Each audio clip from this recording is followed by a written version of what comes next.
असर करें। अगर चंद कायदे की ज़रूरी बातें हो जाएं तो जलसा रात के 1 बजे 2 बजे का भी बहुत कामयाब और काफ़ी है। बस मिजाज और प्लानिंग ये होनी चाहिए कि मेरी कौम तक कोई मैसेज पहुंच जाए, माशाअल्लाह, कोई कायदे की बात पहुंच जाए। अल्हम्दुलिल्लाह अब तक बहुत कामयाब है आपका जलसा, लेकिन कोशिश कीजिएगा, गौर कीजिएगा इन जलसों का मकसद क्या है।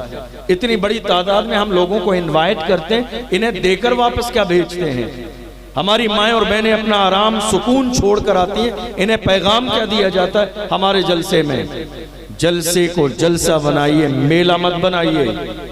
और अगर आप मेला बना लेंगे तो यकीन जानिए कौम को वो फायदा आपके जलसे से नहीं पहुंचेगा जो पहुंचना चाहिए। आपके इस जलसे में पूरे आपके रिश्तेदार, मिलने वाले, ताल्लुकात वाले, न जाने कहां कहां के लोग इस जलसे में दूर दूर से कुछ सुनने के लिए आते हैं। लेकिन हैरानी की बात है कि वो रिश्तेदारियों में, घरों में खा के पी के, नाश्ते करके और न जाने खाने पी के खा के वापस चले जाते हैं। उनसे पूछा जाए कहाँ गए थे, साहब फला इलाके में जलसे में गए थे। कैसा जलसा था?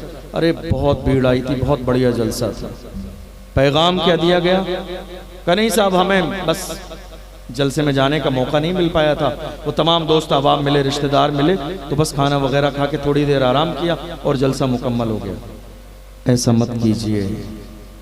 ये जो वक्त जलसे का अल्लाह ने आपको दिया है ना, ये नेमत है, नेमत।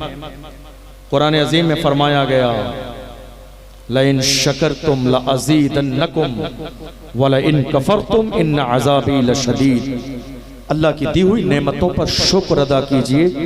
अगर शुक्र अदा करेंगे तो अल्लाह नेमतों में इजाफा कर देगा, माशाअल्लाह। और अगर नाशुक्री करेंगे, वलइन कफरतुम ऐ अनकरतुम, अगर तुम यहाँ नाशुक्री करोगे, इनकार कर दोगे अल्लाह की नेमतों का, तो अल्लाह ने फरमाया महरूम तो किया जाएगा। आगे फरमाया जा रहा है इन्न अज़ाबी लशदीद, याद रखो मेरा अजाब बहुत सख्त है।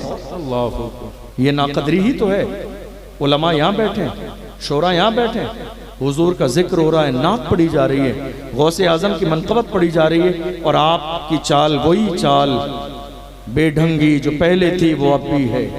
घूम रहे हैं, फिर रहे हैं, यहाँ चाय नाश्ते खाने पीने, ये सारा काम करना है। अगली बार जलसे के लिए पूरे इलाके की हंगामी मीटिंग कीजिए और मशवरा कीजिए।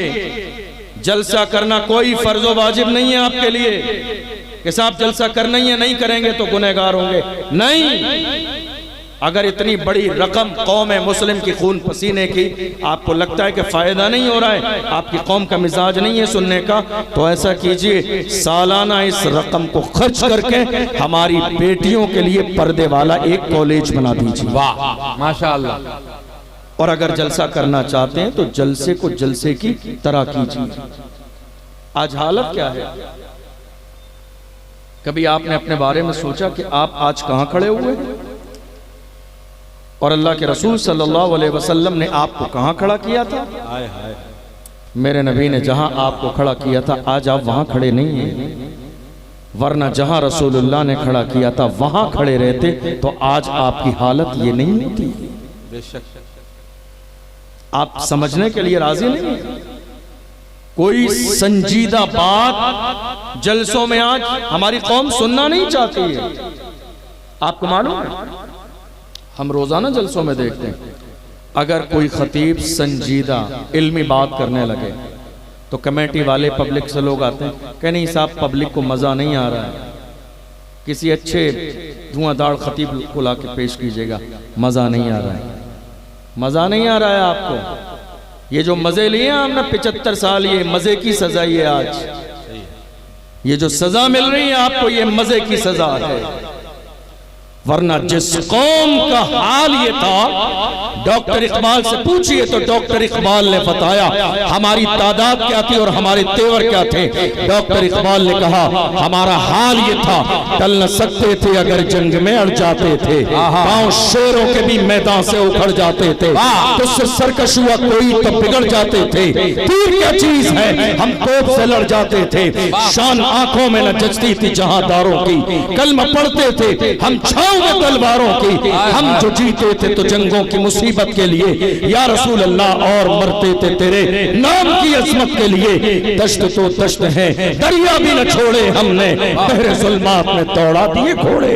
वाह वाह, ये किसी और की तारीख नहीं, हमारी तारीख। आज इस मुल्क हिंदुस्तान की सरजमीन पर हालत क्या है, सिचुएशन क्या बना दी गई, माहौल क्या बना दिया गया। माहौल ये है, आज हर दूसरा शख्स हमें आंखें दिखा रहा है और लगातार हमें ये एहसास दिलाने की कोशिश की जा रही है कि हम हिंदुस्तान की सरजमीन पर किराएदार हैं। ऐसा है या नहीं? सोशल मीडिया का इस्तेमाल करते हैं हम और आप, न्यूज़पेपर हमारे सामने है, पूरे मुल्क की न्यूज़ और चैनल्स हमारे सामने हैं। लगातार हर दिन हमें यह एहसास दिलाने की कोशिश की जा रही कि हिंदुस्तान की सरजमीन पर हम किराएदार हैं। वक्त आ गया है नारा लगाने का। आपने नारा तो लगाया, मगर नारा लगाइए हिंदुस्तान की सरजमीन पर मुसलमान। आज तक नारा आपने लगाया, वफादार भी हैं, जिम्मेदार भी हैं। एक जुमले का मौजूदा दौर में इजाफा कीजिए, वफादार भी हैं, जिम्मेदार भी हैं और बराबर के हिस्सेदार भी हैं। वाह वाह, क्या कहने हैं? आज जरूरत है इस बात की, जब पड़ा वक्त चमन पे तो लहू हमने दिया। जब पड़ा वक्त चमन पे तो लहू हमने दिया। आज कहते हो कि गुलशन में तेरा काम नहीं, अरे हम भी तामीर वतन में हैं बराबर के शरीक। दरो दीवार अगर तुम हो तो बुनियाद है हम, हिंद को नाज है जिस पर वो निशानी हम हैं, ताज और लाल किले के यहाँ बानी हम। नारे तकबीर, नारे रिसालत, अज़मते इस्लाम, पैगंबरे इस्लाम। जिस मुल्क में हम और आप रहते हैं, ये कोई मुसलमान दूध की मक्खी की तरह नहीं है। जिस तरह दूध में मक्खी गिर जाती है आप निकाल के फेंक देंगे, दूध की मक्खी की तरह नहीं है मुसलमान जो फेंक दिया जाएगा। याद रखिएगा, हम बड़े फख्र के साथ कहते हैं, हम हैं तो दुनिया है, हम नहीं होंगे तो ये दुनिया नहीं होगी। हम हैं तो दुनिया है। ये कलमा पढ़ने वाले मौजूद हैं तो दुनिया है, आशिक हैं तो दुनिया है, दीवाने हैं तो दुनिया है, अल्लाह के सामने सर झुकाने वाले जिंदा हैं तो दुनिया है। जिस दिन हम नहीं होंगे ये दुनिया नहीं होगी। वाह वाह, हिंदुस्तान की सरजमीन पर मुसलमानों का किरदार क्या है? एक दौर था जिस जमाने में हमारे मुल्क हिंदुस्तान में अंग्रेजों ने कब्जा जमाया। बड़ी लंबी तारीख है, 1857 की, जानते हैं आप। उस जमाने में इस मुल्क की सरहदों सीमा से अंग्रेजों को निकालने की प्लानिंग करने वाले कोई और नहीं, फख्र किया करो ये मिंबर पे बैठने वाले उलमा थे जिन्होंने ये प्लानिंग की। अल्लाह ने हमें गुलामी के लिए नहीं, लीडरशिप के लिए पैदा किया। अल्लाह ने हमें गुलामी के लिए पैदा नहीं किया। और ऐसे माहौल में अंग्रेजों के खिलाफ अगर जिहाद का फतवा किसी ने दिया तो वो कोई और नहीं था, वो हमारे एक आलिम थे दुनिया जिन्हें अल्लामा फजल हक खैराबादी के नाम से जानती है। वाह वाह, सुभान अल्लाह। अंग्रेजों के खिलाफ जिहाद का फतवा दिया, अंग्रेजों ने गिरफ्तार किया और गिरफ्तार करने के बाद जजीरे अंडमान निकोबार ले गए, काले पानी की सजा दी। अल्लामा फजल हक खैराबादी जेल में बंद है। एक अंग्रेज ऑफिसर आया और उसने आने के बाद कहा, मौलाना अब भी वक्त है, फतवा वापस ले लो। फतवा वापस ले लोगे तुम्हें सियासी तौर पर ओहदा मिलेगा, दौलत मिलेगी, पावर मिलेगा, तुम जैसा कहोगे वैसा कर दिया जाएगा।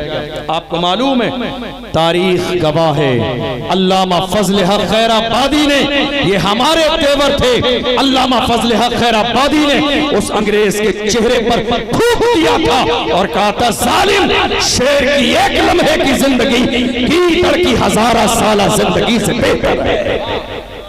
तुम क्या सोचते हो मोहम्मद अरबी के गुलाम फतवा दे दें तो फतवा वापस ले लेते हैं? कहा हमारे फतवे की शान ये है, हुकूमतें बदल जाती हैं, फतवे नहीं बदलते। दुनिया ने देखा जो अंग्रेज हमारे मुल्क पर राज कर रहे थे, थोड़े से जमाने के बाद उन्हें हिंदुस्तान छोड़ के भागना पड़ा। उस जमाने में उन्होंने कोशिश की थी कि एक आलिम के पास उसकी जबान